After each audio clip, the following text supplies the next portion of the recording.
Well, hello. Good evening. My name is Bruce McDonald, and this is my podcast, The Talamanca Review. It is 9:35 p.m. on Sunday, the 8th of February.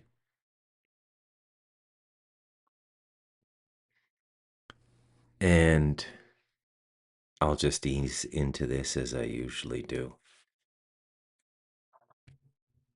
I just sort of took it easy today. Didn't get too much. Well, I got some work done. Some you work for money work. I got a client done today, so that was my big event. What else happened today? Uh, Not too much. Not too much. I don't know, just kind of took it easy, I guess. Which is fine. It's nice to just relax. What I like about this place is that I can allow myself to just be alive, almost in like a Neolithic sense. Although I'm not out in the forest or the jungle foraging, but there are times up here your immediacy with a moment is like that. And today was a little bit like that. I didn't watch the Super Bowl. I can't stand American football. Number one, it's all fixed, I think. I think all the major sports are fixed. And what's the point, right?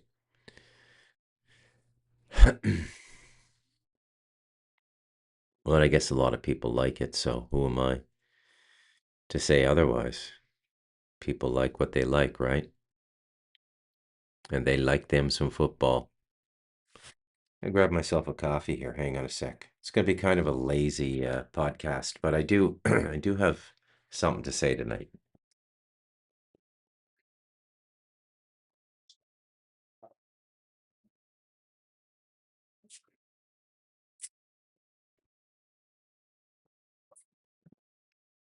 You know,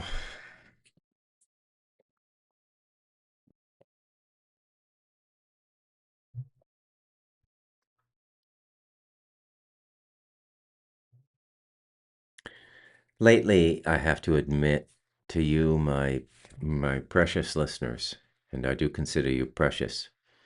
We happy few, we band of brothers. I don't mean to be sexist, but I don't really want to rewrite Shakespeare. That's Henry V, as you well know if you watch this podcast.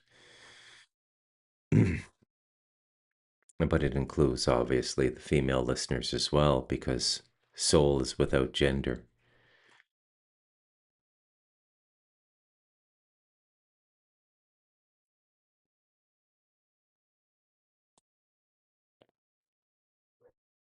I've been a bit of a downer lately. But I mean, the news hasn't been really stellar, hasn't been real pick me up stuff, has it? We've had a lot to digest, or the normies have had a lot to digest. People unaware of what's been going on in this world. Many of them struggling to grasp with what's going on. Even though it's broken out fully now, the mainstream has not fully disclosed what's going on. What I would call there are new news outlets now I would describe as mainstream alternative. Things like Redacted, really well done news shows by former industry people like Clayton and Natalie Morris at Redacted, coming from the big television system in the United States, MSNBC, CNBC, stuff like that. And they're talking about it, but I don't know. I can't sum it up any better than I summed it up in chapter 13, Belial. So I posted that one day. I didn't feel like podcasting. It's a long chapter. It's like 43 or 48 minutes. Very well read. uh, very well written.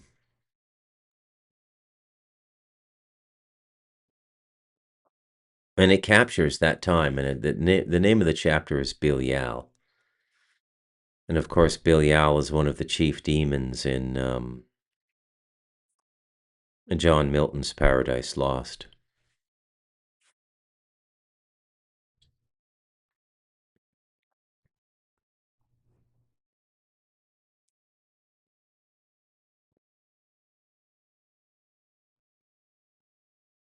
There's an arrogance about the time that we live in. And that arrogance is that everybody before us was stupid. Because how could you be smart before everything we know? How could you be smart before Jung and Freud? How could you be smart before anthropology? How could you be smart before television? How could you be smart before the internet? How could you be smart before we had access to all this information? How could you be smart? And if you were so smart, why didn't you invent the things we invented? It's a compelling argument when you think about it, right? A lot of people fall for it.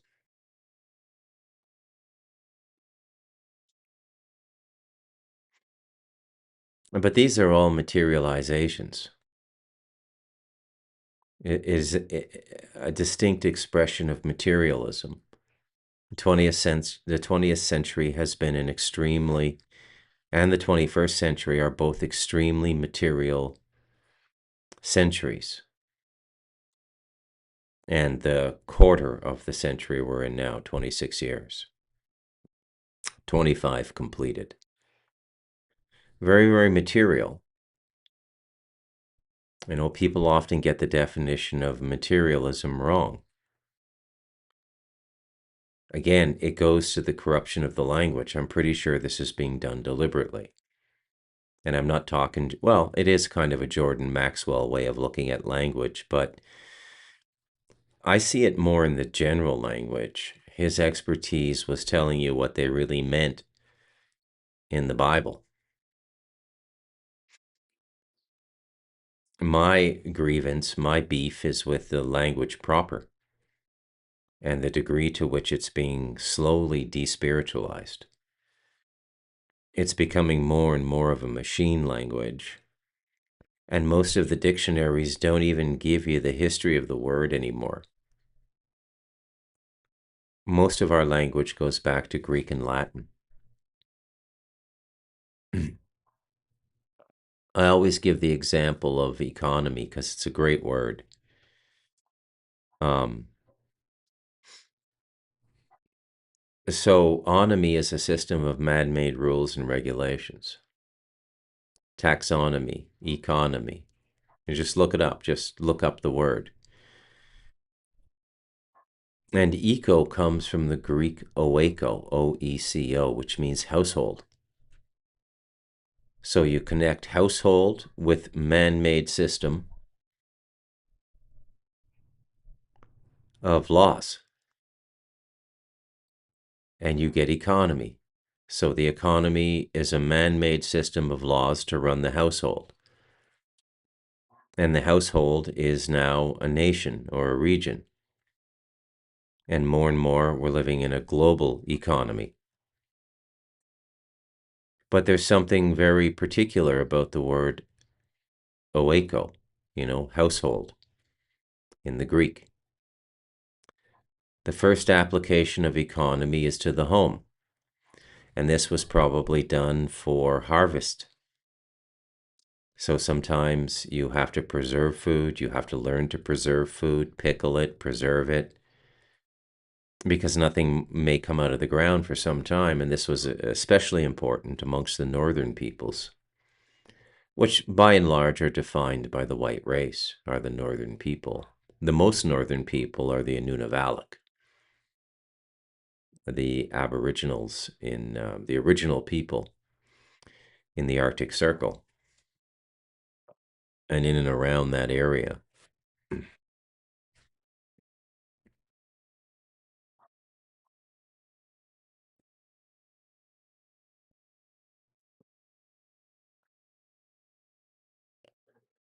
So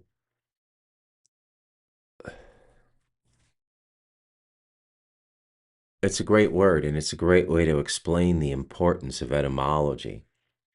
And you can see how a single word becomes two or three complicated things that really, in a sense, clarify the original two words or one word, household, and one explanation, a system of man made laws for governing onomy. And then we combine that into one word, and all of a sudden, it's something else. All of a sudden, it's Milt Friedman at the Chicago School of Economics. It's supply side economics. All of a sudden, it's Alan Greenspan. All of a sudden, it's Ben Bernanke. All of a sudden, it's Mark Carney, governor of both the Bank of Canada and the Bank of England, which to my knowledge has never been done before. An outsider, it's a funny thing because being the head of a central bank is usually given to a person who was born in the country, even though the central bank doesn't really have anything to do with the country. It's particularly well expressed in the Federal Reserve, but it's really the same for all of them now. They all signed on to the international money deals in the 70s and stuff when Nixon took everybody off the gold standard and we all moved in this direction.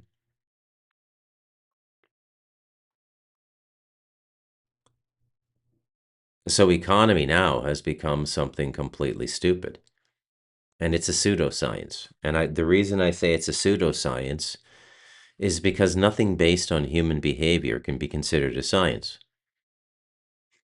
This is why psychiatry is not a science. This is why psychology is not a science. This is why sociology is not a science. Don't get me wrong. There's governing dynamics that relate to human behavior, especially in groups.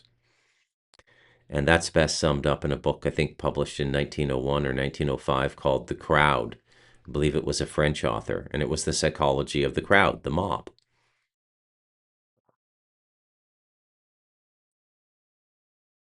But I don't like it when the words lose their meaning because the original meaning is always more spiritual, it's always more poetic.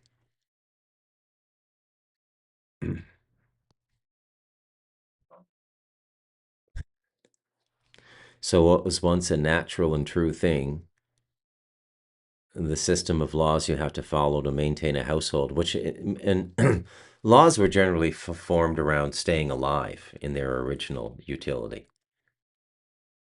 You know, they weren't a bunch of money grabbing nonsense like wear your seatbelt or it's a $200 fine. It's not really a law, it's a regulation, and it's a regulation brought in by the insurance companies and their sway over government because they didn't want to pay death claims in car accidents in which people were not wearing their seatbelts. And so they came up with the seatbelt law. And so when the cop gives you one of those tickets for not wearing your seatbelt, he's really doing you a favor, I guess, is the way to look at it.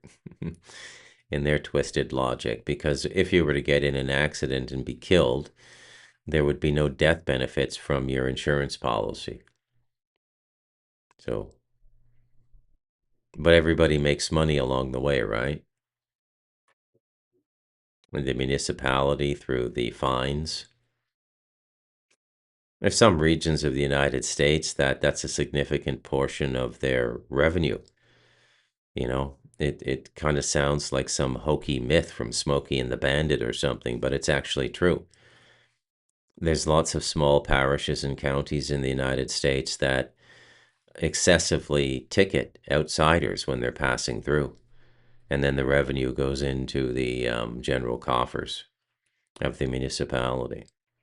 Highwaymen, in another sense.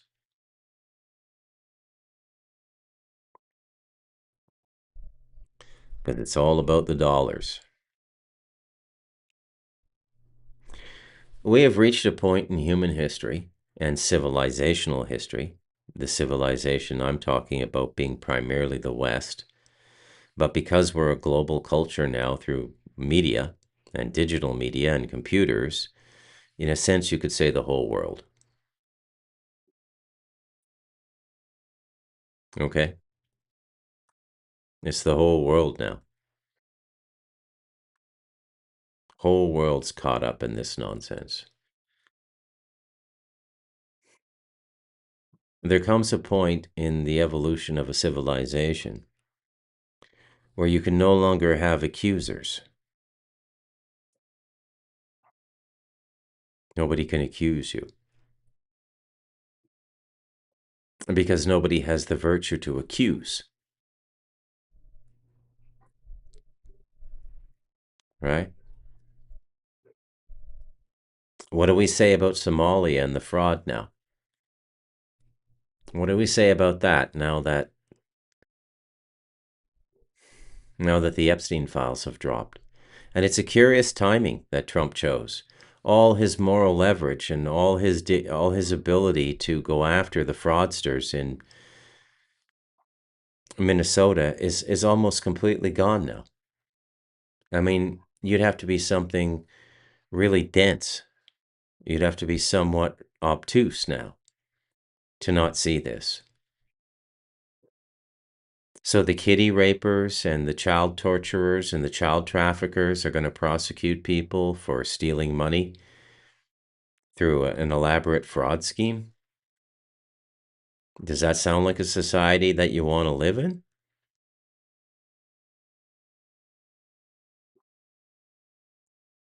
Yeah, we're near the very end now. We're being stripped down to the bone. I could pass as a moral person. I could accuse people.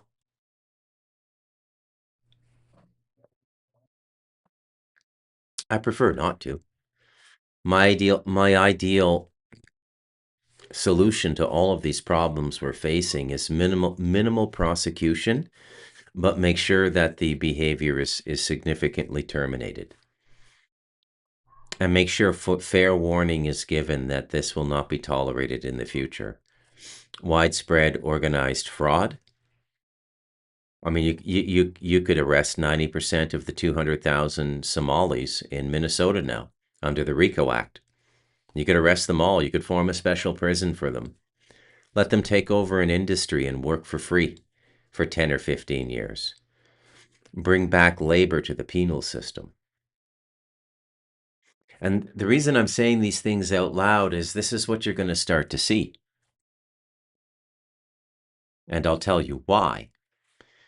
Because it has to do with what they used to call on Sesame Street the word of the day. And what's the word of the day today? It's economy. Economy. So the idea of putting people into a place for rehabilitation, offering them training in the trades or higher education if they're capable, which was the penal model for many decades. Now it's just, I don't think it's possible to, well, who am I to say, man? I don't know. I've never been to prison. But I would suspect it's very difficult to rehabilitate people in there, right? Because it's a moral fraud. Now, here's what people don't realize. Our ability to even do things like this, to create a liberal penal system that tried to rehabilitate people, was predicated upon an abundant economy. When you think, and especially if you're around my age, 15 years younger or 15 years older or thereabouts, so 45 to 75,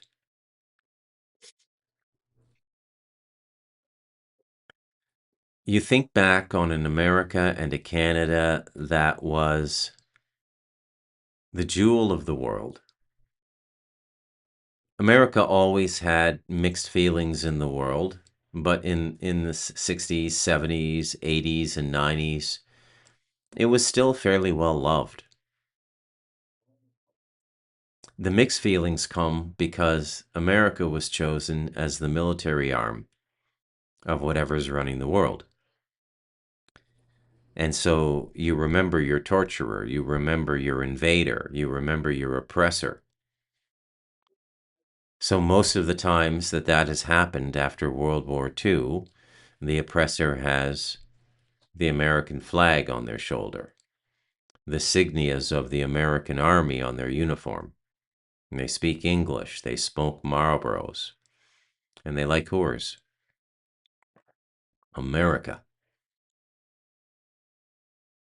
And so there's a lingering aftertaste there.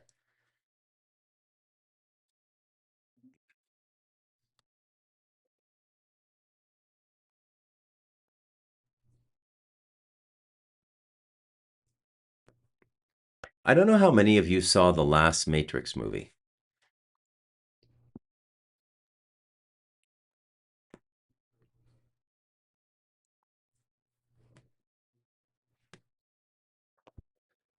I personally think it was the most important addition to the series after the very first one.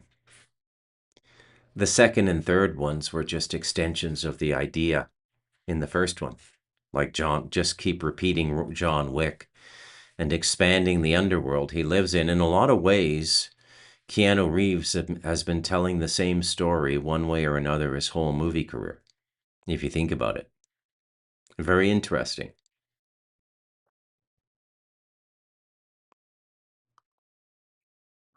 But the final Matrix movie, and I think it was called, well, I've got my handy Gemini here, don't I? Why do I have to guess?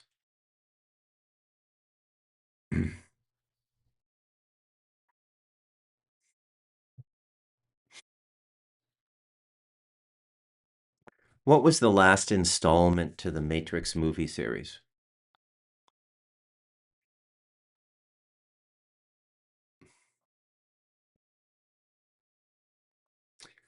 So it was The Matrix Resurrections. Interesting title. And it premiered on December 22nd, 2021. Directed by Lana Wachowski. But both of those brothers changed their genders, by the way. And it arrived nearly 20 years after the original trilogy concluded. Yeah, so the Matrix Revolutions was 2003 and the Matrix Resurrections was 2021. But the reason I like the last one, Resurrections, is it was a very apt telling of karma and reincarnation and the negative principalities, whatever you want to call them, the devil, Marpa, whatever. The energy or force that tries to fit us into this reality, this hologram, and make us comfortable here. And its ultimate goal is to make us stop thinking about any realities greater than this. Very much like Rabbi Manis Friedman, by the way. Big Chabad Lubavitch voice out there in the world now. Thanks, Manny. And they presented each of the characters in a new context. And they're in the world, like they're all back in the Matrix. It's like they've reincarnated back into the Matrix. It's my erstwhile son.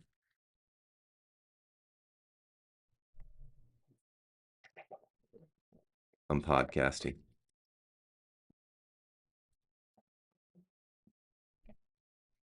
People notice the flashlight on your watch. The Garmin? Yeah, I don't blame them. Garmin. The name of that watch is a Garmin. Garmin Instinct 3. Garmin Instinct 3. Yeah, You pour me a coffee. there's nothing left. Pour me a There's coffee. nothing left. Can you pour me a coffee? There's nothing left. Oh, does this every time. All right, skedaddle. I'm podcasting. What are you talking about? I'm talking about a lot of stuff. Lay it on me. Maybe I got Just something. get Maybe I got out, something. man. I'm podcasting.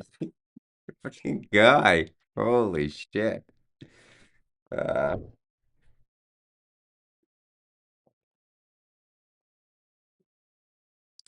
so they all come back into existence in the Matrix, and they're in different, like, he's like I can't remember what he's doing in Resurrections. Either a game developer or something to do with computers, similar to what he did in the other one, but different. And the Carrie Moss character, Trinity, who was the love interest, she's married with children, but the old connection, the old love is there from lives lived before in the hologram. And the point of that movie, as I took it, one of the points of that movie, as I took it, is things may appear really different in this hologram. Like the 21st century appears quite different than what we imagine the 17th century to look like. If we go with conventional history, and even if we go with the more radical historical reinterpretations by the various podcasters out there doing that sort of thing. And I don't buy into that stuff, by the way.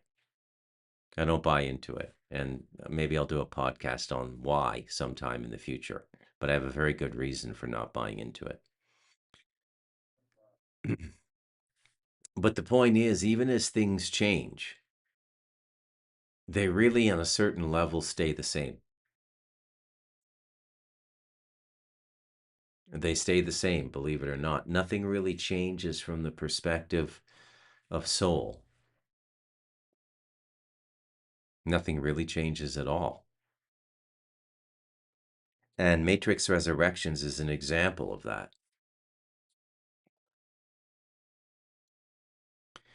And when you've been down here a long time, one of the things that starts to happen when you're ready to cycle out is there's a lethargy with the whole process. It's not necessarily a depression per se or anything really negative, although I think a lot of people who are depressed now are just spiritually misdirected.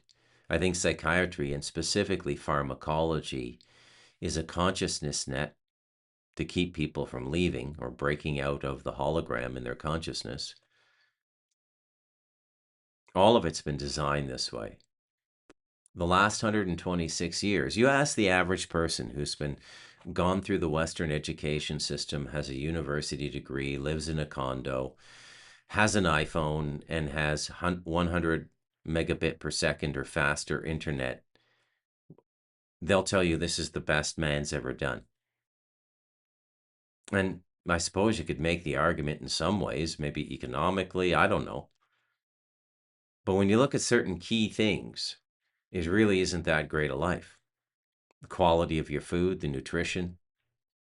I heard some time ago that the average tomato today has 1/10 the nutrition of a tomato 100 years ago because of what the damage we've done to the earth with the way we farm and the chemicals we use for pesticides and stuff like that, herbicides.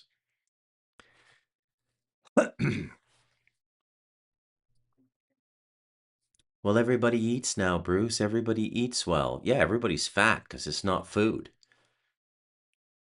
It's basically corn syrup and starch and a bunch of other stuff, and everybody gets fat because it's not real food. When you're eating real food, you can gorge.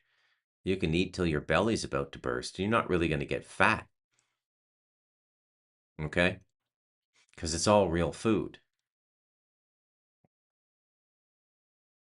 And then there's the knowledge. I mean, the excessive amount of knowledge in the world today. You can look up anything and figure it out in no time. You could become, if you had the discipline, you could become an expert in, and the intelligence, the natural ability. You could become an expert in almost anything now.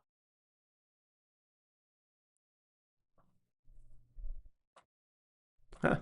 Just got an email from my buddy Nelson. He just landed in, where did he say there? He just landed in Sri Lanka and he's headed to a Buddhist forest monastery. All right, I just got to respond to this. Sounds great. I'll take the AI generated suggestion there. Sure.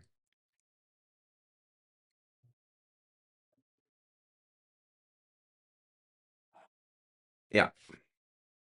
So, where the hell was I? I lose my train of thought so easily. It's a butterfly wing night. It's just a butterfly wing night. Oh yeah. So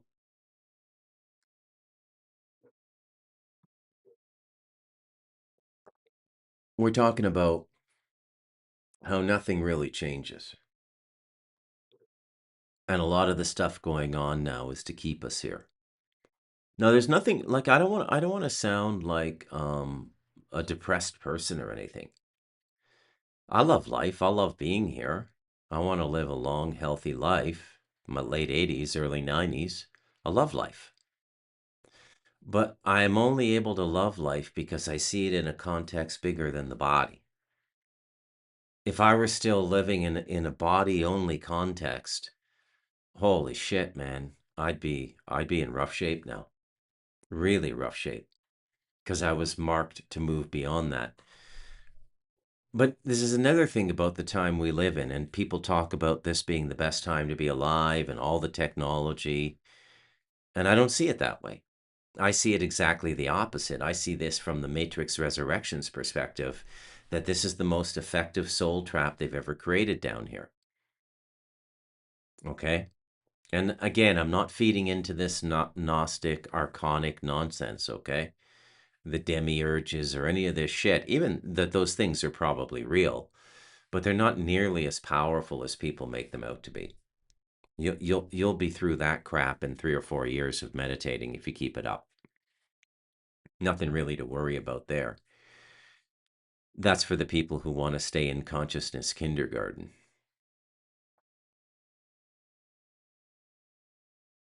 So when you learn how to live, life is enjoyable.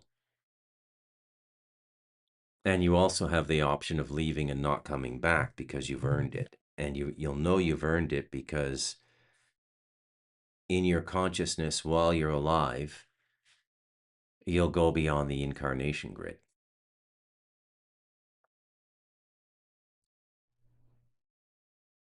And you can see all these things. They're verifiable milestones in the journey. Okay?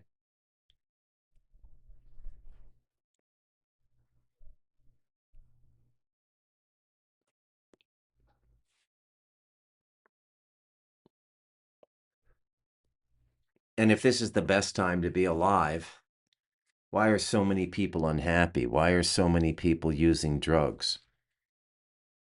Hmm?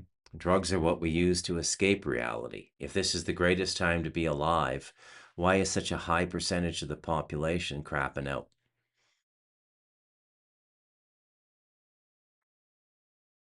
Because it isn't the greatest time to be alive. Spiritually, it's one of the hardest times we've ever been alive. Oh, but Bruce, life was backbreaking back in. Yeah, but I mean, if you start working that way when you're 7, 8 years old, it's all normal and you don't know the difference. The only reason you're whining about it is you've got the comfort of your lazy boy and your corn syrup food and your 52-inch TV, and you're imagining what it would be like cutting wood by hand and bringing it out of the forest with a few mules. Oh, that would just, oh my God. It's all bullshit. It's a contextual lie. Because you don't know what it was like to be inside a person in their consciousness living that experience 200 years ago, cutting wood with axes and saws and moving it with horses or mules. You don't know. So why what and there's so much of this now. It's like it's like the academic version of the Karen. Where you don't just look at something that you feel entitled to comment on going on in the parking lot of a Walmart. The intellectual Karens say stuff like that. Oh, it must have been horrendous to live 200 years ago. You know who does that? That fucktard philosopher, Stefan Molyneux. Because he's spiritually dead. Intellectual giant, spiritual dwarf. And there's so many people like that out there now, right? This is what the Jews have become, right? Hey, Bruce. The Jews know a lot of stuff. Yeah, I don't consider black magic spirituality. Go fuck yourself. That's mental too. Black magic is very mental. Anybody can learn it. There's no moral criteria or real internal discipline related to learning all that stuff. Okay? And you want to know why there's so many rules in that religion? The Jewish religion? Whereas when you go and you study with a high teacher, they teach you how to do something. They say, keep doing it. Come back and see me once every 2 months for further instruction, or live on the monastery and we'll instruct you daily. And then they just watch you. And if you're not doing it, you're not doing it. And you're not going to realize or see what they want you to see because it's inside of you and only you can go and look at it. And they can tell just by the energy coming off of you whether you've seen it or not. And there's no rules. This is what we do. This is how it's done. There's no rules. There's no books in the Himalayas. Many of those super advanced yogis are borderline illiterate. They can't even read. They go up into the contemplative life when they're 8 or 9 years old, given over by their families because their families can't afford to feed them. So, well, we'll create a great yogi in our family and that'll be good karma for us. And that's the cultural thinking there. But there's no rules. Okay? And Christ killed all the rules in the Jewish tradition, if you look at it closely. Okay? And I've never spoken about the Abrahamic system this way before. Rules, titles, and status. This is the Jews. Jesus comes along. No more rules, no more titles, no more status. The rule is love everything as though it's God itself. That's Jesus in a nutshell. Then after him come the Muslims, and here come the rules again. Hassan chop, right? Now I live a spiritual life without very many rules.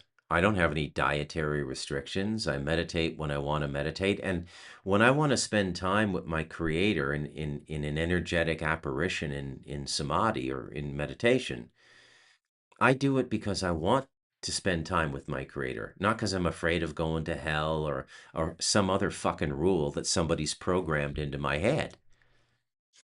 But where do you see a lot of rules? I'm going to explain to you why there's so many rules in Judaism. Well, as you know, I've been a technical writer my whole life. And so there are a lot of rules and procedures around dealing with hazardous material, right? You have to follow a set of rules to be a train conductor, whether it's commercial hauling stuff or whether it's passenger train, Amtrak. Okay? There's a lot of rules because if you break the rules, people could die. It's hazardous. It's dangerous. Okay? A lot of rules, a lot of labels, a lot of pictographic imagery. The language of cautionary pictography has almost become a modern hieroglyphic. The hazard signs on 50-gallon drums and stuff. The nuclear sign, nuclear waste, right? So where do you see a lot of rules, a lot of notations, and a lot of regulations? When you're working with hazardous material. So why would there be, if God is love, why are there so many rules in the Jewish religion? Those rules are to protect them from the forces they're working with, because it's not God. You get it? Now, there's something that has been in front of me the whole time, and I can't believe it took me this long to see it. It took me forever to figure this out, actually. Okay? And I didn't really figure it out. It's just like,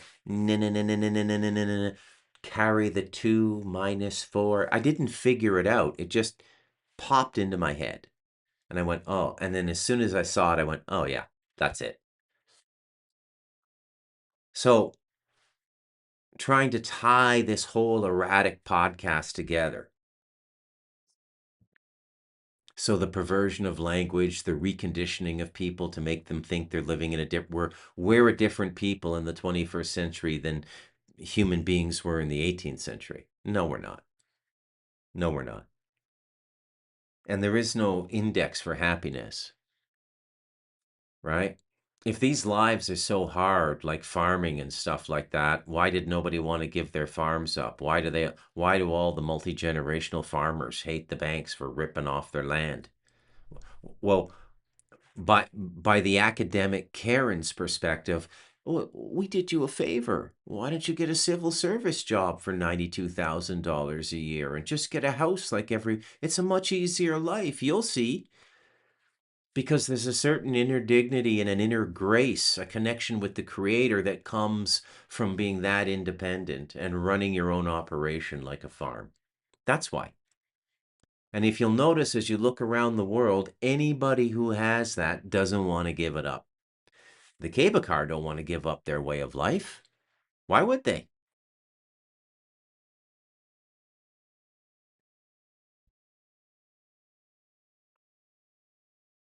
So if everything is always just the same and it's moving in cycles, what's the cycle we're in now?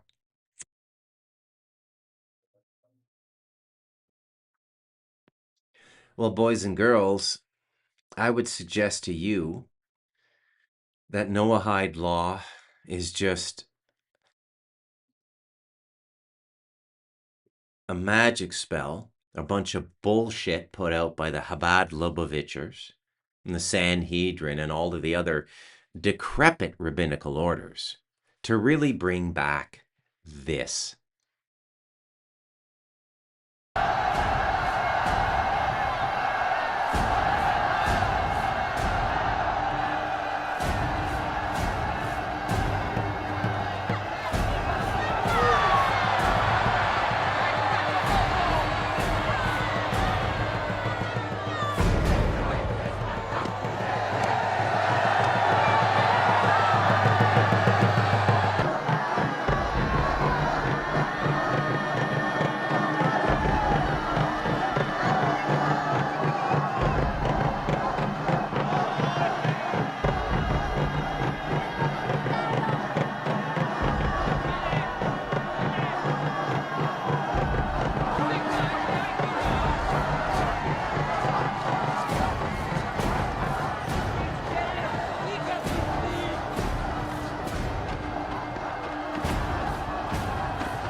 You get it?